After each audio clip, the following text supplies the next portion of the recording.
अभियान या ये बातें या ये ज्ञान सतत निरंतर चलता रहे, इसके लिए आपकी मेरी एक छोटी सी कोई एक एडजस्टमेंट हो जाए तो बहुत अच्छा। मैं ये चाहता हूं कि जो कुछ मैंने सीखा वो आप सीख लो।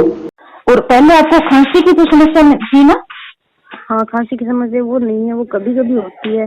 तो आपने लौंग वाली बटी और एक वयोसाथी बटी बता रखी है, वो ले लेती हूँ, होती है तभी। ठीक है, होती है।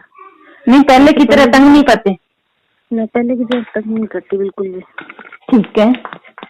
और वो आपने 3 महीने तक दालचीनी का पाउडर बताया था, वो ले रही हूँ।